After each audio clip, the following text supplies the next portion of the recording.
Hi, இன்னைக்கு நம்ம கேழ்வரகு புட்டு செய்யலான்னு ரெடி பண்ணிட்டு இருக்கோம். முதல்ல கேழ்வரகு மாவு எடுத்து ஜலிச்சு வச்சுக்கிட்டேன், பார்த்துக்கோங்க. இப்போ என்ன பண்ணோம், அதுக்கு தேவையான அளவு உப்பு போட்டுக்கலாம். கொஞ்சமாக போட்டுக்கலாம், ரொம்ப உப்பு ஆகிட்டா நல்லா இருக்காது. கொஞ்சம் தான் போட்டிருக்கேன். இதை கொஞ்சம் மிக்ஸ் பண்ணி ஏற்றிட்டு கொஞ்சம் கொஞ்சமாக தண்ணி தெளித்து நான் பிசைஞ்சிக்க போகிறேன். புட்டு ரெடி பண்ணிட்டு இருக்கேன். இந்த கொஞ்சம் கொஞ்சமாக தண்ணி தெளித்து நான் பிசைஞ்சிக்கிறேன்.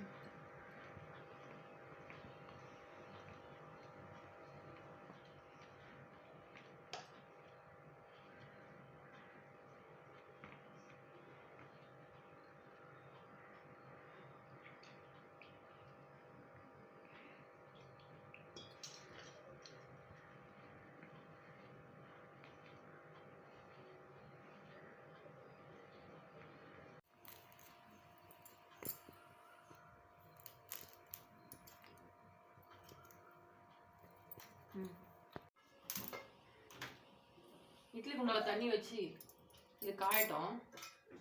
காஞ்சதும் அதில் மாவு வச்சு ஆவி கட்டலாம்.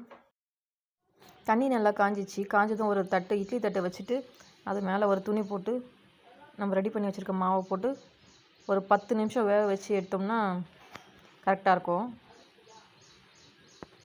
புட்டு வேகிறதுக்குள்ளே நம்ம அதுக்குள்ளே தேங்காயை சீவி வச்சுக்கலாம். தேங்காய் சீவி வச்சுட்டு ஏலக்காய் சுக்கு வந்து நசுக்கி எடுத்து வச்சுக்கலாம்.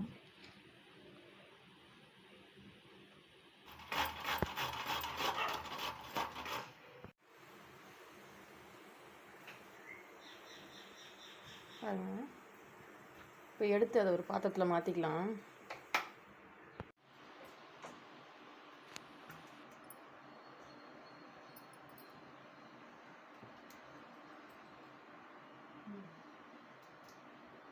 பொடி ஏலக்காய் தூளும் சேர்த்து நசுக்கி வச்சுருக்கேன். தேங்காய் தூள் வந்து தேங்காய் நிறைய போட்டால் நல்லாயிருக்கும். நம்ம ஆப்ஷனல் எவ்வளோ வேணாலும் போடலாம்.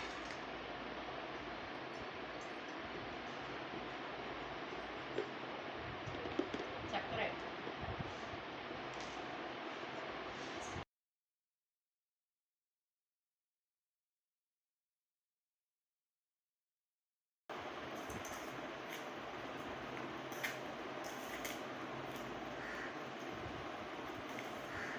கேழ்வரகு புட்டு ரெடி.